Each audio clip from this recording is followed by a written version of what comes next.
Iran ने Israel पर 100 drone हमले किए हैं। इजराइल के रक्षा मंत्री काट्स ने आपातकाल लागू कर दिया है। पूरे इजराइल में एयर रेड अलर्ट के सायरन गूंज रहे हैं। इजराइल ने अतिरिक्त एयर डिफेंस सिस्टम की तैनाती की है।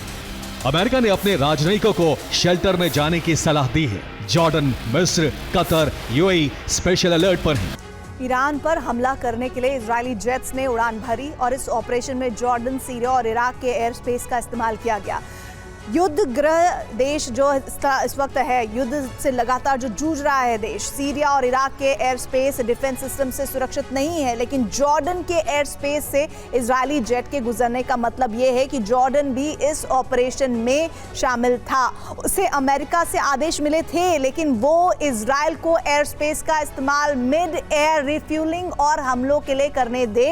इसी एयर स्पेस का इस्तेमाल करते हुए इजराइल ने Tabriz, Kermanshah, Tehran. UEM Jaipur is a perfect target for prospective students aspiring for good jobs, good education with future-ready skills.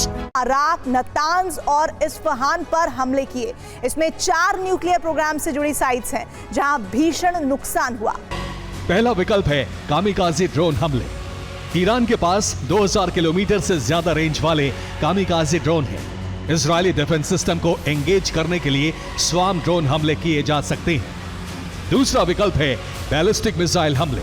Iran के पास 4000 किलोमीटर की रेंज वाली बैलिस्टिक मिसाइलें हैं। एयर डिफेंस सिस्टम एंगेज होने के बाद बैलिस्टिक मिसाइलों से हमले किए जा सकते हैं। तीसरा विकल्प है proxy. Iraq, Syria, Lebanon, Yemen से ईरान के प्रॉक्सी संगठन इजराइल पर हमले कर सकते हैं। चौथा विकल्प है नेवी।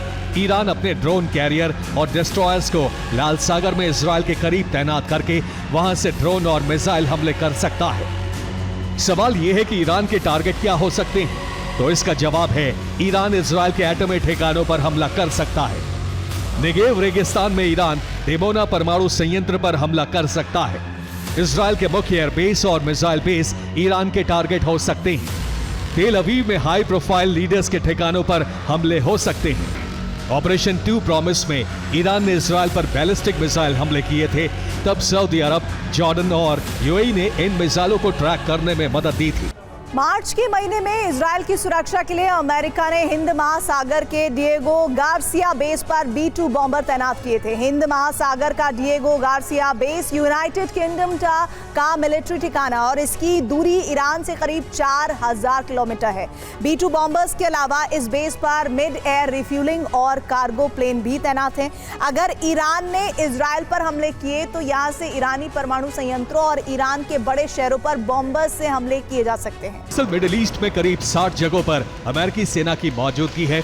इसमें 15 बड़े सैन्य बेस हैं, जबकि 45 जगहों पर छोटे समूहों में अमेरिका के जवान तैनात हैं।